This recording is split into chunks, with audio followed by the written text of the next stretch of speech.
Falamos agora desa vaga de roubos que ten como diana o pequeno comercio en todo o país e que ten moi preocupados a moitos deles. Síntense impotentes porque, ademais dos problemas lóxicos que teñen, pois para chegar a fin de mes, para facer rendables os seus negocios, teñen que afrontar cada vez con máis frecuencia os ataques dos amigos do alleo.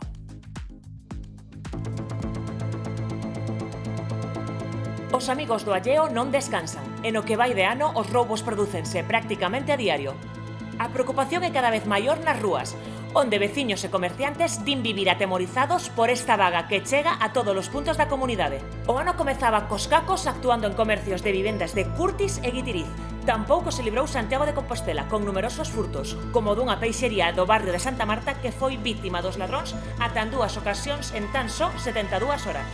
Onde tamén repetiron foi no barco de Valdeorras. Desta volta non foron 2 nin 3, senón 21 os negocios asaltados en apenas 2 meses. Unha cafetería, un estanco, unha tenda de electrodomésticos, establecementos de todo tipo nos que se repetía o modus operandi.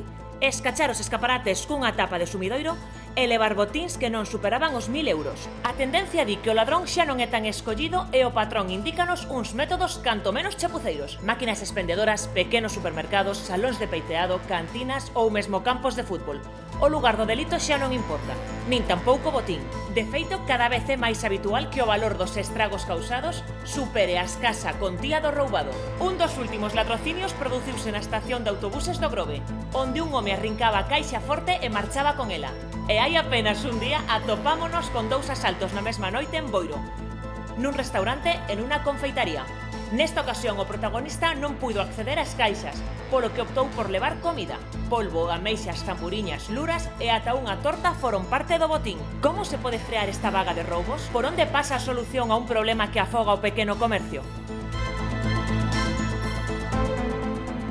Pois diso queremos falar precisamente hoxe no Termómetro. Estamos aí en directo nesa confitería de Boiro, Diego, onde antes nos contabas, onde ademais de arramplar ca caixa registradora que estamos vendo, tamén levaron o bote das propinas, unha tarta, en fin, o que puideron, non, Diego? Efectivamente, Rocío, compañeiros, este pequeno establecemento de Boiro foi unha das últimas vítimas da vaga de roubos que se están a sufrir nestes últimos días por Galicia. De feito, estamos con Javier, que é un dos seus propietarios. Que tal, Javier? Moi bons días. Pois nada, aquí xa vedes, entraron a roubar fai 2 días, pola noite, ás 4 da mañá ou así, entraron pola fiestra esta, pois con unha ganzúa, con un ferro do monte ou algo así, entraron por aquí e non puderon abrir máis. Por este cachiño de nada, pois entraron para dentro. Bueno, pois despois viñeron por aquí a caixa registradora e nada, vaciaron a caixa cas calderillas que había, que non tiñamos cartón efectivo, abríamos 100 euros e nada, despois de vir para aquí marcharon para a cafetera e colleron 7-8 kilos de cafés, 1 kilo de descafeinado, un cacharro de colacao, 6 litros de leite, as propinas que tiñamos aí tamén, nada, despois foron para dentro, revolveron todo e levaron das estanterías 6 kilos de atún, unha botella de aceite, unha bolsa de mazáns, bueno, un pouquiño de todo o que encontraron, e así foi. Claro, é un roubo moi curioso porque xa non únicamente aquí, senón tamén noutro restaurante da zona, non é que roubaran os cartos, senón que levaron produto, non? Sí, vaciaronlle no restaurante Touliña, aí en Playa Jardín, levaronlle, pois vaciaronlle un arcón con zamburiña, con pulpo, porque falei co chaval que levámonos ben, xa che digo, levaronlle de todo, viño, aceite, de todo. Prácticamente dase por feito que foron os mesmos ladróns os que entraron aquí que os que entraron alá, non? Parece ser que sí, sabes? Temos unha idea de quen foi. De feito, apareceron aí no parking de Boiro, apareceron restos de limpar pulpos, 3 kilos de zamburiñas, que non sei por que as deixaron aí, en vez de, non sei, deixaron aí, descongelaríanse e o que fora. Aí quedaron. Por eso, creemos que é por eso. Claro, neste establecemento en concreto xa é a terceira vez que entran a roubar, non? Sí, exacto, pero facía anos que non viñan por aquí, polo menos 7, 8 entraban pola parte de atrás. Pero a primeira vez que entraban pola parte de dentro. conseguírono. Eso, claro, ahora de noite é unha zona que non hai municipales, antes andaban os municipales, e agora non están traballando. Claro, que chama moito a atención porque, compañeiros, esta é unha zona moi céntrica daqui de Boiro, de preto estamos mesmo ao carón do concello. Sí, estamos pegados a 30 metros. Pero claro, non haber municipales, non haber nada, isto, antes paseaban por aí, polo menos xa collía medo xa solo de velos, entendes? Pero é que non hai nada, entonces estamos un pouco desprotegidos. É eso. E claro, un pouco a parte anecdótica deste roubo é a torta que había aquí feita dentro do local que levaron intentando sacar pola fiestra os ladróns, non? De feito, colleronos unha tarta dunha nevera que hai dentro, unha tarta grande, que non lle colleu pola nevera, esparraron media tarta contra o cristal, porque ao non abrir de toda a ventana, pois esparraron para eles, para comer eles ou por facer mal, non sei.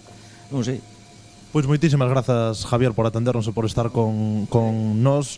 Compañeiros, este último exemplo desta vaga de roubos que está afectando o pequeno comercio, o comercio local, estaremos moi pendentes e agardemos tamén que a cousa non vai a máis nos vindeiros días, nas vindeiras semanas. Pois, sen dúbida, digo, un biquiño aí para Javier. Claro, non semella a priori un roubo demasiado sofisticado, non, polo que estaba aí narrando, pero claro, é que a xente como Javier falle moito dano isto, Patricia. É que o que está a acontecer é a tormenta perfecta, porque estes pequenos comerciantes son un branco ideal para os ladróns, pseudoladróns, porque tampouco están moi profesionalizados, sabemos como entran e como actúan. E que pasa? Que estes establecementos non soen ter unhas medidas de seguridade moi alá, e como ben dicía este señor, hai menos policía nas rúas. Pero por que hai menos policía? Porque en Galicia agora mesmo faltanos 1 millar de axentes entre Policía Nacional e Garda Civil. E entón, ese carácter disuasorio que soe ter que unha patrulla este a pasar, non o hai. Entón, cometen estos roubos que ademais pois molestan bastante, pero non están moi penados legalmente, porque ao final o que levan pois é dunha cuantía escasa, se os chegan a coller, porque tamén pois moitas investigacións non acaban dando con eles. Entón, como digo, retroaliméntanse e explica un pouco que está É que o da presenza policial é importante porque aínda o falábamos onte a raíz do que sucedeu nesa estación de autobuses, non?